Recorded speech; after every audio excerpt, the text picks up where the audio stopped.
What's going on, you guys? It's Indiana Harley Guy. I'm back with another video this week, and this week I got some more lighting on the old Vader Glide.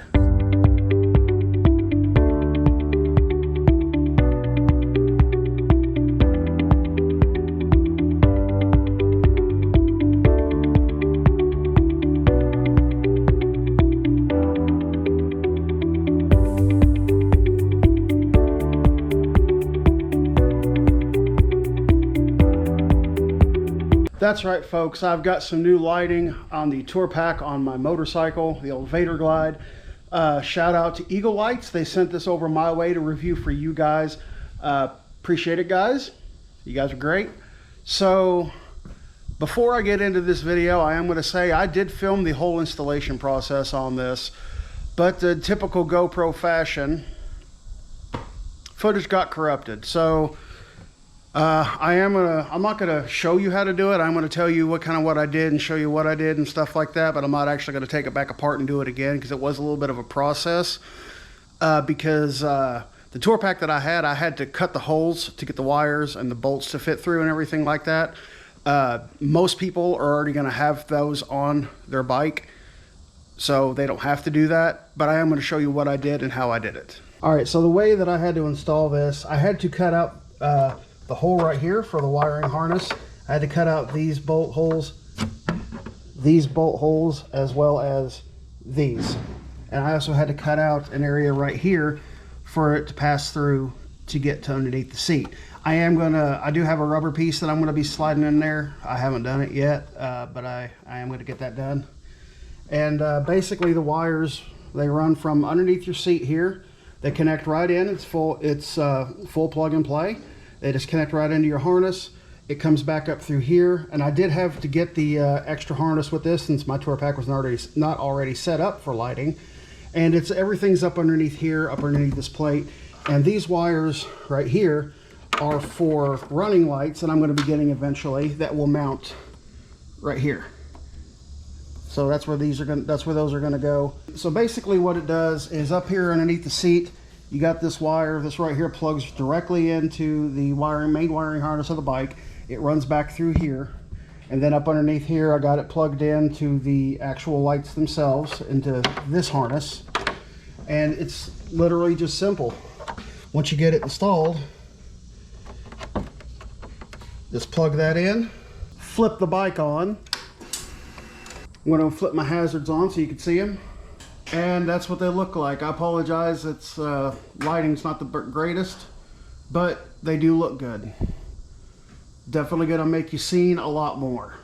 And as far as figuring out where I needed to drill in here, I don't know how well you can see it, but like right here, there's a little template inside this tour pack that shows you where you need to drill to add the stuff for your lighting. Let's see if I can find another one in here. Right here, for example, I don't think you can see it. Okay, right here, for example. Like this is, if I had an antenna on here, I would have drilled this out so the wire can go in for the antenna. That's where that would come into play. And there is a separate wire underneath here that I have hidden for the antenna, the radio antenna. I'm not ever going to use it, so I'm not worried about it. So it's just tucked up underneath here and out of the way. Overall, it was a pretty simple process. It took me about 45 minutes or so to do. That was really only because once you put the light on itself, it is a little bit of a pain in the butt to get it lined up properly, to get the holes to line up and everything like that. I was able to get it done, but it did take some finagling. It took me about 15 minutes just to do that alone. But outside of that, it was really simple.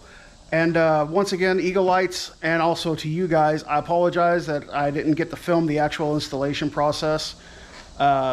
My GoPro, for some reason lately, has been corrupting a lot of footage, and it corrupted that whole segment. So that's why I just had a brief overview of how I installed everything. It's Wednesday now. We're going to pick this video back up Saturday. We're going to go check out my buddy Cody. You've seen him in one of my videos a while back, a few months ago. He was on the Honda Grom. He just bought a motorcycle, and I'm going to show you what you can get for $1,200 on Facebook Marketplace. All right, well, it is Saturday. It's a couple days later. Again, I apologize to you guys, and I apologize to Eagle Lights for not being able to film the actual installation of those lights on the tour pack. But as you know, I did get a little overview about how I did things. But on to the next adventure. So if any of you guys are wondering what $1,200 on Facebook Marketplace looks like and what it can get you, that right there, 2000 Kawasaki Nomad, $1,200, rode it home. But she does have some issues. That is the coolant reservoir that does not hold coolant for obvious reasons. Gets toasty. And this is my bald brother Cody. You've met him before. I had the Grom, still do. So what he doesn't know yet is I'm going to take his Grom out for a ride and show you guys what a fat man on a Honda Grom looks like. It's quite funny, actually. But let's get into that later. So with this Kawasaki Nomad, as you can see, it is a little rough. But for $1,200 and it was ridden home, I mean, you're not going to complain. It fires up and runs like a champ. But as you can see, the tank's a little worse for wear. Windshield's cracked up here pretty well. Had to get those saddlebags for it because the saddlebags that came on it were, you had to bungee strap them things shut. So he got some leather hard bags for it, and we're getting ready to put them on right now. And as you can see, coolant reservoir's got a big old gaping hole in it, but we have another one. It's going on. So what do you think of your bike, sir? It runs. It's $1,200, and I have zero complaints about how it runs. I do have a complaint about how it sometimes doesn't like to start, but that's okay. That's fixable. Well, like I said, $1,200 on Facebook Marketplace, and he rode it home. It's still not a bad deal, but you know, $1,200. There's going to be stuff that's got to be fixed on it. Put 620 miles on it. But it's had a little over 600 miles put on it since he bought it, and it really hasn't given him any issues, so can't complain too awful much. I'm going to take this little Honda Grom for a spin. I'm going to get the old lady to film a little bit so I don't have to put this on my helmet, but here, take the camera. Okay. So this is what a fat man on a Honda Grom looks like. Quite fun.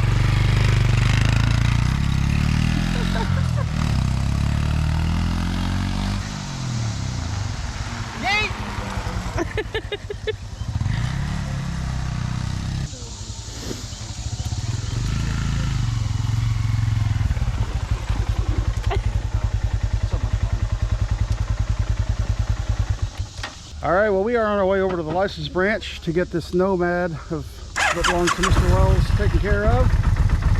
As you can see, a $1,200 bike, fires right up, no problems.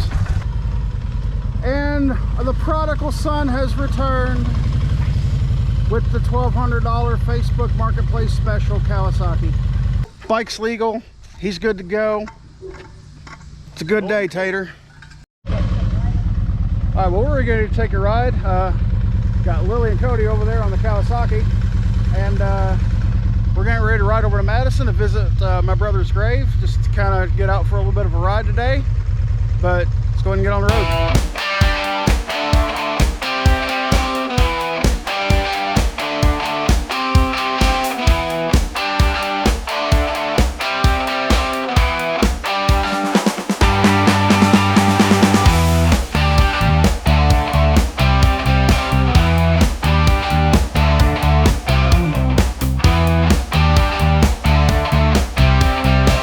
Just got over here to Madison to visit Zach, and you guys have seen him on the channel before. It was a good little visit, shared some memories, shared some laughs and good times. But we're gonna go ahead and head on out, and I'm gonna cut this video off for the day. Sorry, this video's been all over the place. It's been all kinds of different things going on, but yeah, that's part of it. But be sure to hit that like button and click that subscribe button, and as always, ride safe, you guys. Have a good one, y'all.